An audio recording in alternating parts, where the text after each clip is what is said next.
Only on Animal Expedition Files. Hey, welcome everybody to Animal Expedition Files. I am your host, the Animal. It is a beautiful Wednesday night on the Animal Files. Thank you so much for joining me. Please look us up on YouTube and subscribe. We love to hear from you. We couldn't do this without you guys. We appreciate you so much. We have an amazing guest behind in the background, Joe Castro, really amazing person. The stuff that he does will blow your mind, literally blow your mind, and you don't want to miss out. But thank you so much, everybody, for watching. It's been an incredible weekend coming up. Also, this Saturday, got another great show coming up. So you don't want to miss out on some cool things we got going on. Usually have some news, but we're going to have Joe here, Joe Castro here, up in a second because we only have a little short window. So, and he's a very busy person. He got a lot of amazing stuff, and we're going to talk about it. But I'm going to share a little trailer here of one of the films that he worked on. You may know it, Harry Potter. So check this out.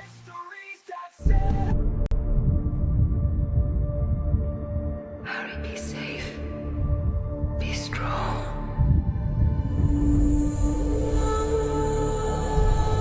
Harry Potter.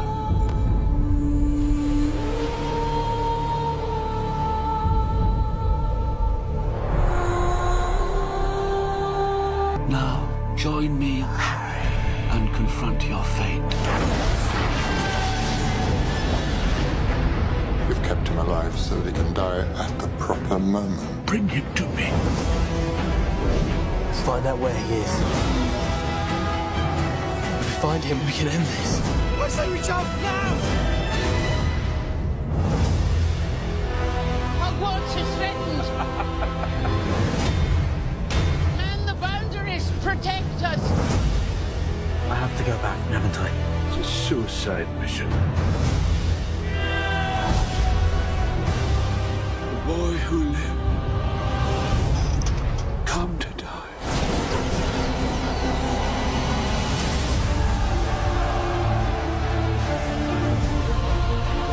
Tell them how it happened that night. How you looked him in the eye. A man who trusted you and killed him. I never wanted any of you to die for me. You'll stay with me. Always. Until the end. Come on, Tom. Let's finish this the way we started it. Together.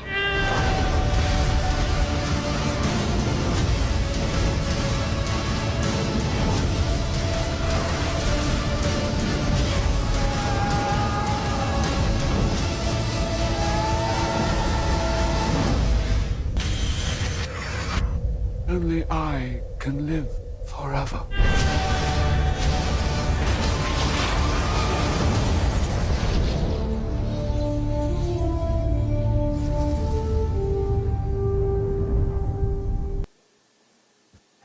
Joe Castro, what's up, brother? Hey, how's it going, Animal? I'm doing good over here. I'm doing good. Yeah, that's interesting watching that trailer. I haven't seen that trailer since, for it's been a long time, over a decade. So, yeah, since the movie came out. But and just to be clear, I was like part of an army, literally an army of people that worked on this film. I mean, literally probably thousands of VFX artists that worked on the film. That's what I did. I had a, I was a team player and I was a part of this giant army, and it was an interesting experience. It was probably the biggest studio, only major studio film that I really worked on in that capacity, hands on, and it was just it was an experience I'm very proud of, and but That's awesome, man. Yeah, that's as soon as I saw that trailer, it like brought me back. I remember as when I was younger, just watching that movie in the theaters with my family. It was really cool, and I know they're remaking the whole series right now. I think they're in production as of what I was seeing online and stuff like that. But you not just worked on that, but you worked on Wishmaster.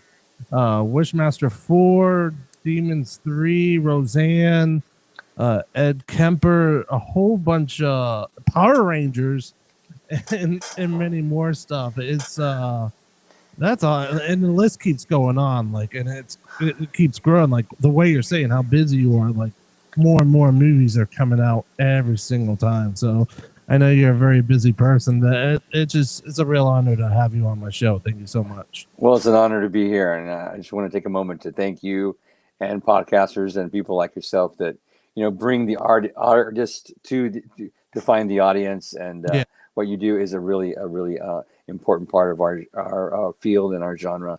So we appreciate you for that.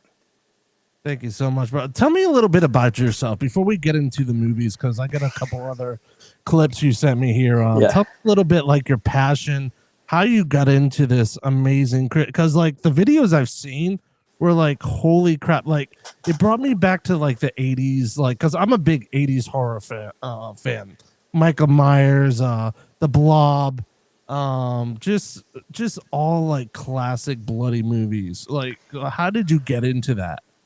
Well, that's a really good question. When I've been asked that question many times. I've been doing this for 44 years, and the answer is real simple. Basically, when I was 7 years old, my father sat me down in front of the TV and he said, "Son, watch this. You're gonna like it." Yeah. And I never sat down and watched a movie like by myself ever. But my father was working out on the ranch. I grew up on a ranch in South Texas, and no one was at home at the time. So to babysit me, he sat me in front of the TV and said, "Watch this. You're gonna like it." I was 7 years old, and it was Godzilla versus the Smog Monster.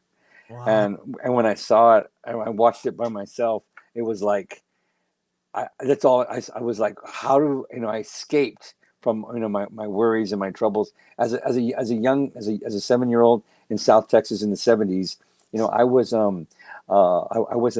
already knew I'm a gay man, and I already knew I was a gay child, and it was terrifying to be gay in the 70s. Yes. It was your life depended on it. In fact, I correct me if I'm wrong, but I believe that there was a young black man that was literally drugged to death by the back of a truck in the 70s in West Texas, and they never caught the people that did it. Anyways, my point is that I survived the 70s, and I was able to do that with my imagination and through escaping through movies. And when I sat there and watched that film, I just escaped every trouble in the world, every fear I had. And when it was over, my dad came in to check on me. And my dad loved me, by the way. My dad was one of my biggest supporters, and he didn't have a problem with me being gay at all. Yeah. And he said, because he knew that I liked dragons and I liked dinosaurs, so he knew I'd like this Godzilla movie. Yeah. And he was like, I said, "Dad, how do they do that?" And he said, and then we watched the credits roll, and he said, "That's special effects, son. See, look at that." And we saw where it said special effects. Of course, it was all written in Japanese, and then they had like the American subtitle there where it said special effects by. And I said, "Dad, that's what I want to do when I grow up. I want to do special effects." And and then I immediately began trying to pursue an interest and a career in special effects, like from the time I was 7 years old. Wow. Yeah. That's really cool. Growing up, just when you said Godzilla, man, dude, those are classics. Most people don't realize it, but the most successful movie franchise in the history of filmmaking is actually Godzilla. Yeah. It's not Star Wars. It's not Harry Potter. It's not Spider-Man or Marvel films. It's actually Godzilla. There have been so many sequels and remakes and offshoots of Godzilla over the I don't know, 1956 or whenever the first one was made. Since then, almost it's coming up, on 80 years, whatever. There's been so many sequels made to that film, and it's been translated into so many different languages and reached so many audiences. It's the most successful movie franchise ever. Yeah.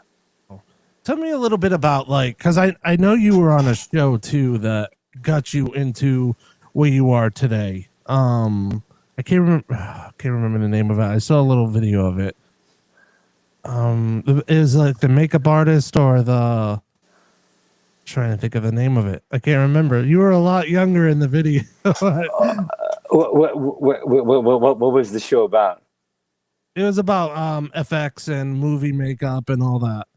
So it was like, are you talking about like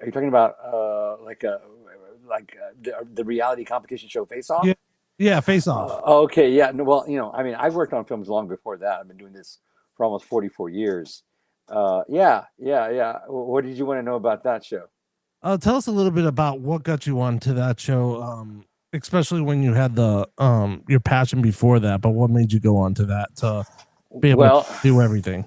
Well, to be honest with you, when I went Face Off, I went on Face Off because a friend of mine from season 2 said, "Joe, you should go on Face Off. You'll have fun." Yeah.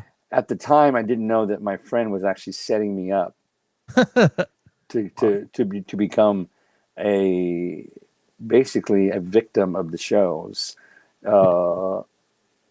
ability to make people that are really talented look bad and make their friends look really good.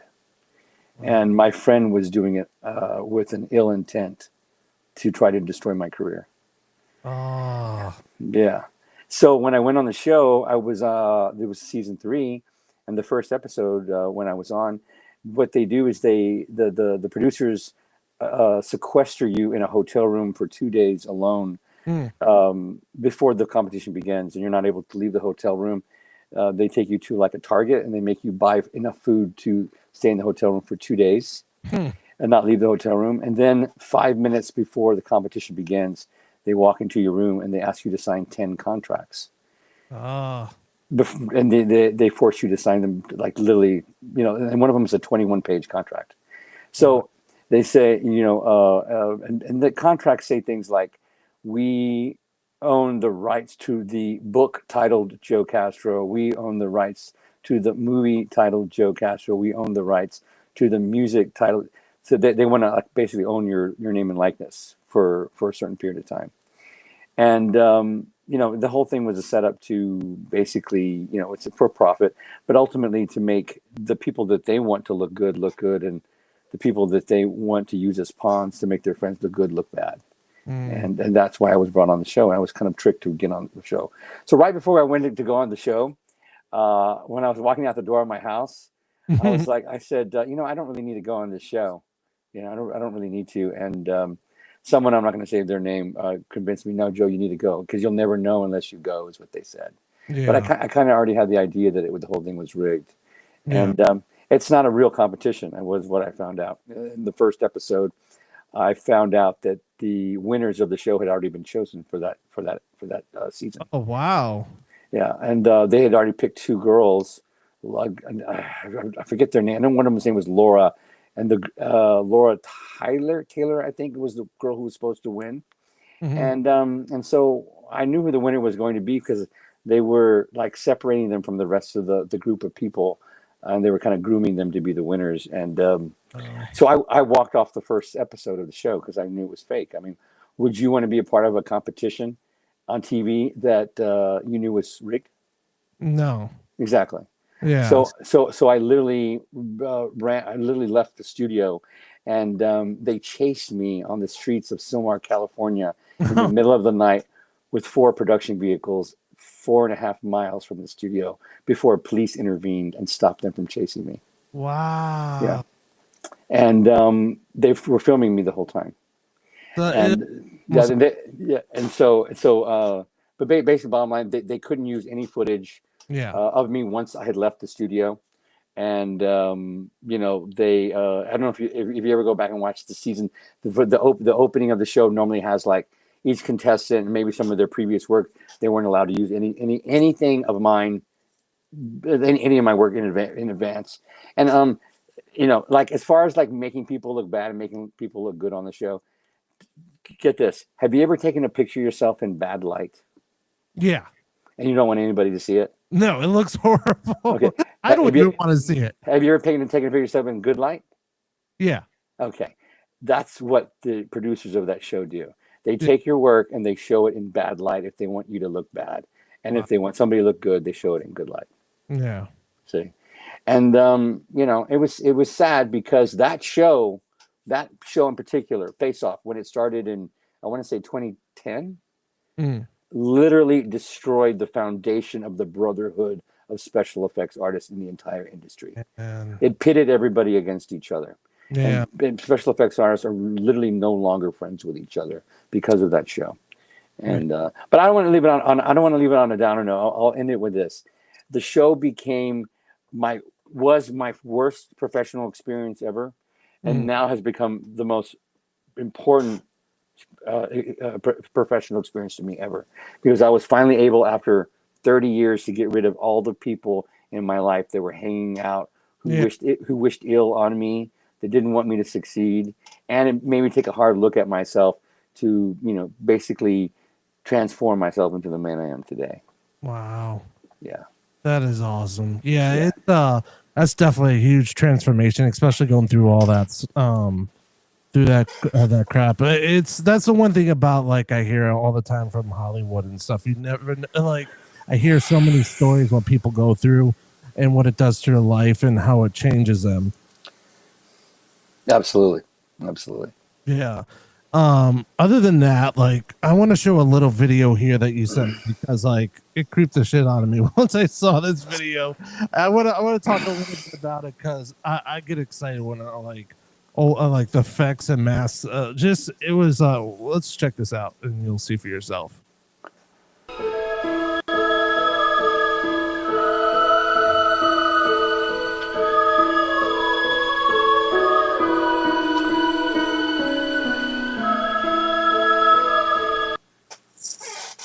Like, how, like, that was so realistic. If I saw that walking, if I like walked up to something like that in the middle of the street, someone wearing a costume like that, it'd freak the crap out of me. Like, what is the process, and how long is something like that take when a person's going through that makeup change, that transformation? Well, that in particular was a werewolf suit that I built for a film called The Beast Comes at Midnight, and I literally had less than 2 weeks to build it. Oh, yeah, I got the phone call when I was at a convention in Texas on like a Sunday afternoon. The last day of a convention. The producers from Florida actually had called me or sent me a text message and said, "Hey Joe, we want to know if you can build a werewolf for us for a movie we're shooting called The Beast Comes at Midnight." And I said, "When do you need it?" And they said, "In 2 weeks. Can you be on a plane with it in 2 weeks?" And I said, "Well, I'm in Texas at the moment, but as soon as I get home, I'll start." And then as I was building it, I was I was also responsible for, like, kind of doing like a in the film, there's a man and he becomes wolfy throughout the film, so he looks more and more like a wolf. yeah. Not really an actual transformation, like, per se, like on camera. There is a part where his face does kind of pop out and whatnot, but he's kind of wolfy. And so I kind of did like I took a picture of myself, and I kind of did like a test makeup on myself with teeth and contacts and whatnot, and kind of fur on my face. And I said, I think we should do the actor who's going to play the werewolf kind of like this. And they said, "Hey Joe, will you play the man that turns into the werewolf?"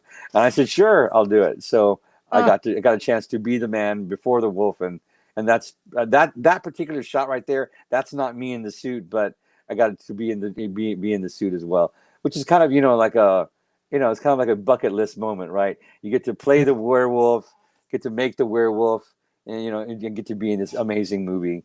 It's a really good movie too. It's streaming right now on Tubi. So if you have Tubi, watch The Beast Comes at Midnight. It's kind of more of like a coming of age story, kind of like the original Monster Squad film. I don't know if you've ever seen the Monster Squad, but it's it's like for 10 and up, 10 years old and up. There's no real blood in it, but there is a scary monster in it. It's just scary enough that, like, young people could probably watch it and not have nightmares, or maybe they might. I don't know. Man, what comes up in your mind? Like, how, like, you have to have a really, like, creative mind, or, like, I know in my mind, when I try to create things in my mind, I want to build it, but I can't, because I know I'm not artistic enough to do it.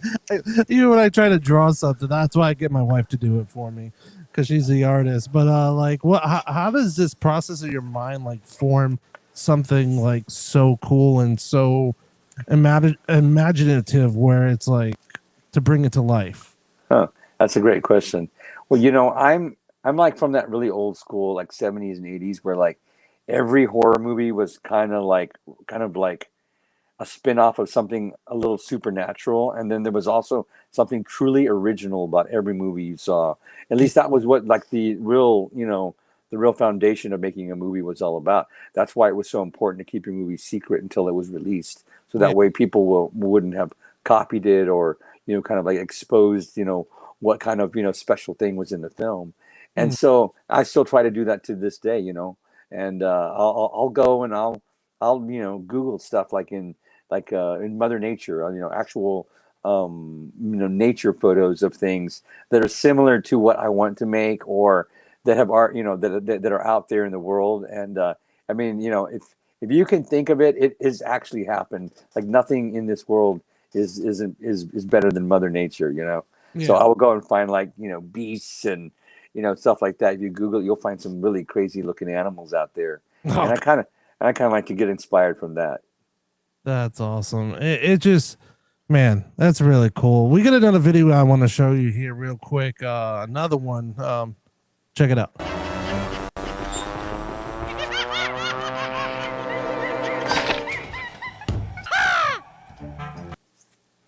All right, that guy was creepy. I ain't gonna lie. So it's a little bit about that one. Terror Toons. I know you were saying this one is a really big franchise that you were working on a bit ago. Tell us a little bit about that one and how that one came about. Okay, that's a great question. Yep, my husband of 27 years, his name is Steven Escobar, and him and I back in 2000 made a movie called Terror Toons, and it's spelled Toons, like cartoons. And it's basically a movie about killer cartoons, and the devil made these evil cartoons, and they come to life. They come out of your TV, but they're not like hand drawn like a cartoon. They're like 3D, like they're like actual 3-dimensional characters and costumes. And when they kill you with giant cartoon weapons, but you die for real. And it was just this wild idea that a friend of mine and I had, and I said, let's do this thing. And we shot the entire movie in 3 days for $2,300. And, it was in every blockbuster in America. We were, at the time, it was much different than streaming. Blockbuster picked up, 4 DVDs and 4 VHS copies in every store. I think Blockbuster had like 2,500 stores or something like that. Yeah. And the movie moved like 50,000 pieces in the first 2 weeks of its initial release. So it did really well. And, since then we've had a kind of we love the Terror Toons fans. They are a really close knit group of people, the Terror Toons family. And we've been able to make 3 sequels so far. So we're on Terror Toons 4 now. And you can watch Terror Toons 4 on Tubi TV as well at the moment. And that was Dr. Carnage. There's 2 evil villains in the film. There's Dr. Carnage and Max Assassin, and he's like an evil scientist, and he has this giant purple monkey sidekick, and they kill people in very cartoonish kind of ways, but it's very bloody, and it's not really a comedy because it's kind of like really dark and sick, twisted. But unless you are into that kind of humor, then you might think it's funny, but most people that watch it are like, what the hell am I watching? This is so gross, but it is classified as that kind of cult horror. It's more of a cult film, cult horror. I don't know if it's horror so much. There's some things about it that are horrifying, but if you like the strange and unusual, then you will absolutely like the Terror Toons franchise. Yeah. It almost reminds me of the Killer Clowns from Outer Space. Kind of has that vibe to it. I love that. Even though I'm not a fan of clowns, that's one thing I don't like, especially dealing with the paranormal and all that creepy stuff on a daily basis. Of what I hear you. Also, it's just so cool because it has that feel to it. I would absolutely take that as a compliment. Killer Clowns from Outer Space. It's definitely a classic cult horror film, and some people compared it to kind of Ren and Stimpy a little bit, or even because Ren and Stimpy can get very violent at times, and then the Itchy and Scratchy show on the Simpsons, right? It gets really that show gets really graphic as well, and then Tex Avery back in the early days of cartoon animation, back in I don't know when Tex Avery was, like the 30s and the 40s. He had very outrageous and outlandish cartoon and stuff. And then the blood of Herschel Gordon Lewis. Do you know who Herschel Gordon Lewis is? No. Herschel Gordon Lewis is the man that invented the slasher splatter genre, and he did it back in 1963.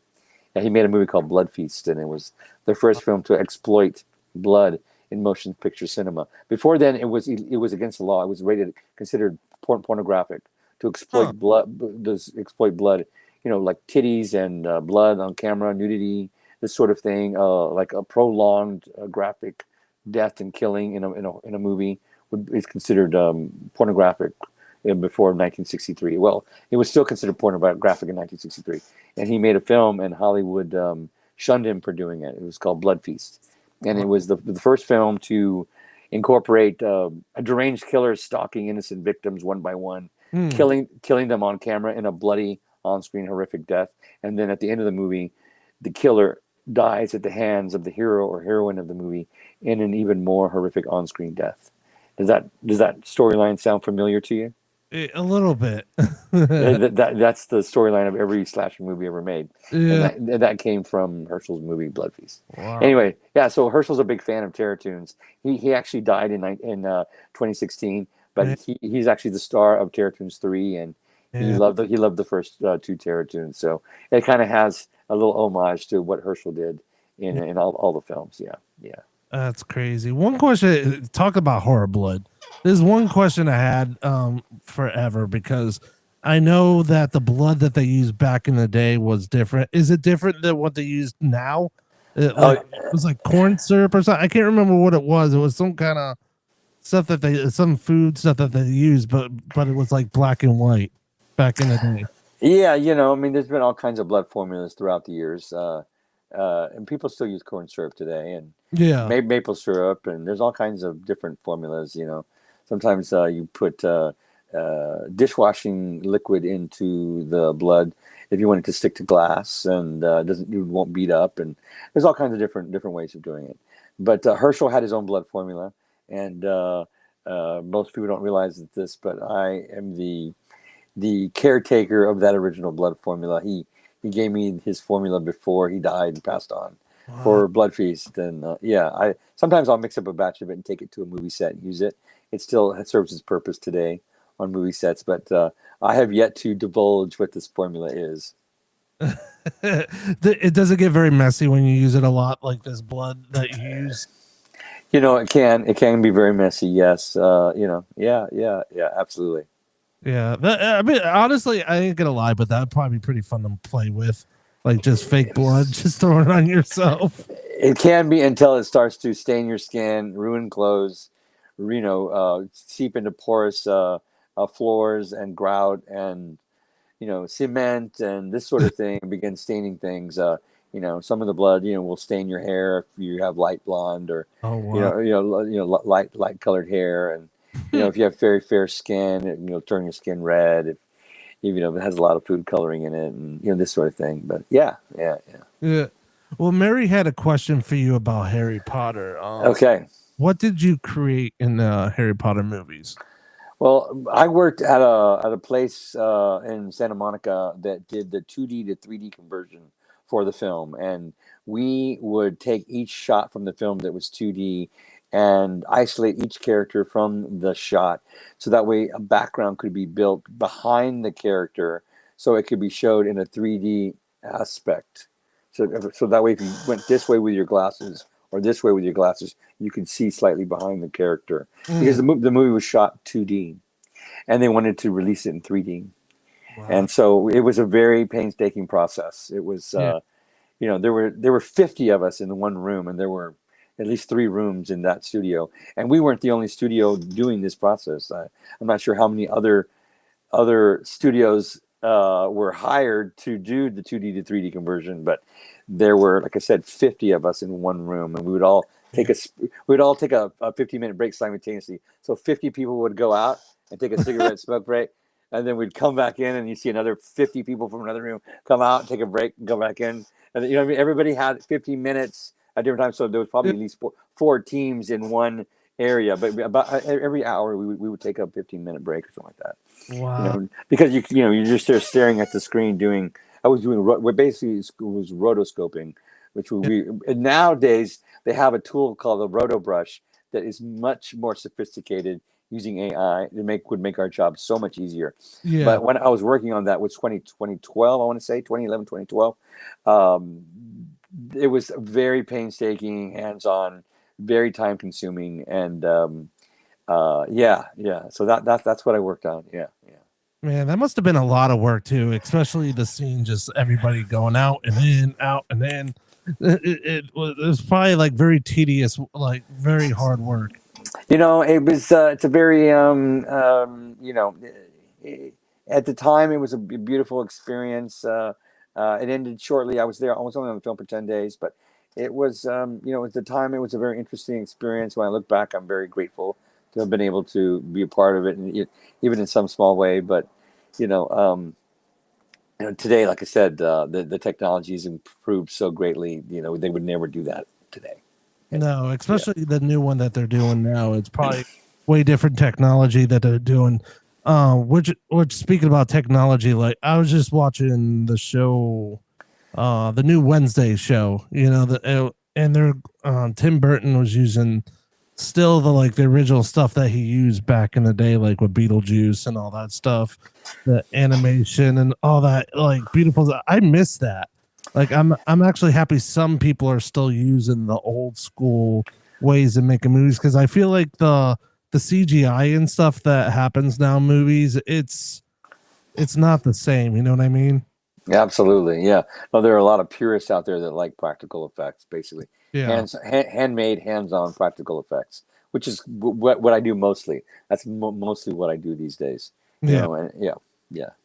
Now let me ask. I got a very I don't know if it's a complicated question, but I got a kind of a question. Like, what was your most hardest costume slash movie set to work on that took that was the hardest and it was frustrating, or did it take longer than it was supposed to? But what was your most challenging project yet?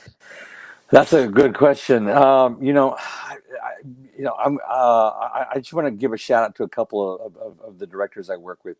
I work with a gentleman. His name is Chad Farron, and he runs such a tight ship. Every time I work on one of his films, I get to do something new and completely unique and unusual. So if you have a chance to see any of Chad Farron's movies, you should check them out. They're all kind of like NC-17, borderline X. These days, there's a movie called Ed Kemper that's out right now. There's another movie called An Unspeakable Beyond the Wall of Sleep. And if you're watching this show, go and YouTube it right now and check out the trailer. There's like an NC-17 cut of Unspeakable Beyond the Wall of Sleep. It's like a full 70 millimeter version trailer. See if you can find that and watch that one. All right. Yeah. And then but there's that. I've worked with Herschel Gordon Lewis. I've worked with Fred Olin Ray. I worked with just a whole bunch of really great directors. But the most challenging one I've ever worked with was something recently, and it's just released. In fact, it was just released last week. It was by a director. His name is Bud Cooper, and he's directed 2 movies. And I won't spend much time on this because it's probably one of the worst experiences I've ever had on set. But for 6 months, I built and constructed these beautiful practical effects for this man's movie. He's directed 2 movies his entire career. He directed a movie called The Mutilator, and then he directed another movie called The Mutilator 2. And he directed Mutilator 2 almost over 30 years after he directed the first one. Wow. And the special effects from the first film recommended me to do the special effects for the second one. Huh. I didn't realize the reason why he recommended me, because he didn't want to work with the director anymore, because the director had no idea what he was doing. So for 6 months I worked with this man, or I worked closely with this man, designing, creating these amazing effects. Probably some of the best in my entire career. Yeah. But when we got to set, he had no idea what he was doing. And so I just want to end with this. Some of my best work will never be seen simply because the director and the director of photography had no idea how to capture it on camera. It was that. Oh man. Yeah. I would like to see him. It's super challenging to watch your best work not get the screen time and get lit and shot the way that they were meant to be shot. So it's like putting like a great monster mask or a special effect on an actor, and then the actor has no idea how to act with it because they're just not that good. Yeah, that must be hard too, to deal with something like that, because you work hours. I mean, countlessly hours. Like probably like you don't sleep probably most of the nights because you're just working 24/7 on something that's like so beautifully made, and like then you get an actor that just can't move with it or doesn't know what he's doing, or the director just doesn't know what he's doing, doesn't know how to construct a scene to shoot the Yeah. effect in the best possible light. Yeah. Man. Yeah. Or even worse, the director is jealous of the fact that the special effects are so cool that that's really the only thing that the audience is going to remember. So Yeah. they try not to show them too much because they don't want it to upstage their direction. Yeah. Yeah, you deal with all kinds of egomaniacs in this business of show business. There's a lot of narcissistic sociopaths that sit behind the camera, shouting orders and making people cry on set and asking for basically unrealistic demands at a second's notice, and they expect it to be done and treat their crew like they're expendable and their actors like they're simply props, making people cry. It happens all the time, It's not, and I'm sure it happens in other industries as well. But it's really apparent on a movie set. A good director will bring everybody together to make a beautiful piece of art, and a novice director will scream and shout to get his way, and ultimately be the demise of his own film. Yeah, it's only him to blame. Yeah. Man, that's intense right there. I know we have a few minutes left. One thing I wanted to talk to you about a little bit. You familiar with the Terrifier movies? I am familiar with the Terrifier movies, but I haven't seen them. Oh man, they're so good. But what's your thought about Art the Clown? He's a very well. David is an amazing man, and I can't wait to see him unmasked in a movie. I think he'd be great as just a regular actor. Yeah. And I hear he's here in town now in Southern California. It would be great to act with him on camera one day. I myself am branching out into the world of acting, and but that's not really all I have to say about that. I've been so busy the past couple of years. Whenever I watch a movie, it's normally for work. And last night was the first night we really got to sit down and just watch a movie on Netflix. I'm not sure. We saw the new Jurassic Park Rebirth film. Yeah, I thought it was great. I think they did a great job. That was a lot of fun. It was like a big monster movie, big creature feature, Yeah. And it had a mutant dinosaur in it, so I really loved it. You know me, I'm all about dinosaurs and dragons and Godzilla. So anything dinosaurs, sign me up. Before we go, what do you got coming up now? Like any cons or any like I'll be at I'll be at Scarefest 2025 in Louisville, Kentucky. This October. Come over and say hello to me if you're going to Scarefest 2025. I will be there with John Henderson at his table, and I'm going to be doing some makeup demos there. It's going to be great. It's going to be really great. I'm going to do some really gory stuff in person. And then we have a new movie coming out called Dorothea, which is about Dorothea Puentes, a serial killer here in Southern California that I get to act in and do the special effects for. If you like, have you ever seen that TV show Forensic Files? Forensic Files, yep. You know how like they get really graphic with the gore. If you like true crime and you like it that graphic, you will love Dorothea. It's Ed Kemper's the same way. Ed Kemper's out right now, and let's see what else I got coming up. Well, I can't say it yet, but there's another true crime movie that we're going to shoot that's going to be amazing coming up. But ultimately, I got a whole bunch of stuff that's in the works. Stuff that's out right now is Terror Toons 4, Ed Kemper. Oh, a new movie by Jeremy and Nathan Rudd just came out last week called Diced. And it stars Jason Brooks, and I got a chance to come in and put in a whole bunch of new gore. The movie was originally shot as a short film, and it was picked up by Epic Pictures, and it came out recently. And it's kind of like giving Art the Clown a run for his money. Yeah. So if you like Art the Clown, you should see this new movie. It's out. It's called Diced. And there's a scene in the film. I'm just going to say this, where this doctor, the killer, takes his hand and shoves it in this doctor's mouth. And then breaks the front of his skull and pops both of his eyeballs out with his fingers from the inside of his head out. That's awesome. Yeah. He goes, he just shoves his hand in his mouth and then pops his eyeballs out this way. So, anyways, there's some really cool stuff in that film. You must have a lot of fun with your job. I mean, I know I would be. I do. And and it's not just horror. I just worked on a movie up in Chicago. It's called Unarmed. It's kind of like a revenge style Karate Kid meets, I don't know, The Godfather. I say The Godfather because it was made by all these Italians up in Chicago. And I love working with this team of men, Carmela Camara and Nick Camara, and Jason Potter was the DP. And so it's this kind of like gritty action karate style film with really heavy, intense gore. Yeah. So like, all the fighting is like really gory, and there's some really cool stuff in the movie. So I love doing stuff like that as well. Yeah. And it stars Martin Kove from Cobra Kai and Ty Mao from Rush Hour's in it. And I'm bragging now, but I got to actually act in the film and do a scene with Martin Kove and Ty Mao from Rush Hour. So yeah, it's I'm looking forward to that one coming out. Oh, I can't. You gotta let me know. Yes, I will. I can't wait till you come to Florida sometime. When you come to Florida, let me know. I'll be out. I'm going to be in Florida. Supposedly, I'm going to be in Florida. I know next February. January or February. I know I'm going to be there shooting a film. And if everything goes well, I might be there in October as well.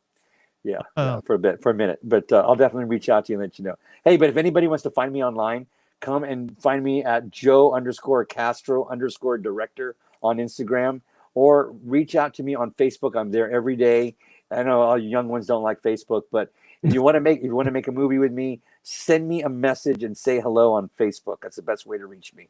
And it's Joe.Castro. I'm an easy find. And I'm very social on social media. You ever need this face? Let me know. Right on. Definitely down. And if you want to see all of my work in one website, go to joecastrofx.com. You can see all the gore, all the creatures, all the prosthetics, and my entire credit list and resumes there as well. It's a fun browse through the world of special effects and blood and gore. That's awesome, man. Dude, I'm excited about this. I can't wait for all your upcoming work, man. Thank you so much for coming on my show, and thank you everybody for listening. This was such an awesome time. Thank you so much, Joe. Thank you, Animal, for having me on the show. Have a beautiful rest of your Wednesday. You too, and don't have too much fun with too much blood. Thank you, everybody, for coming on the Animal Expedition Files. This has been an amazing Wednesday. Wednesday. Talk about Wednesday. I might go see that show right after this. You guys have a wonderful and beautiful night. See you Saturday. Peace.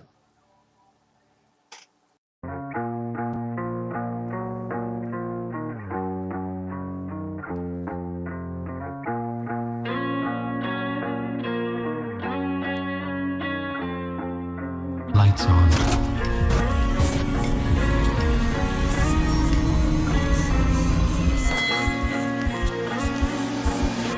Dark Realm TV. Coming soon.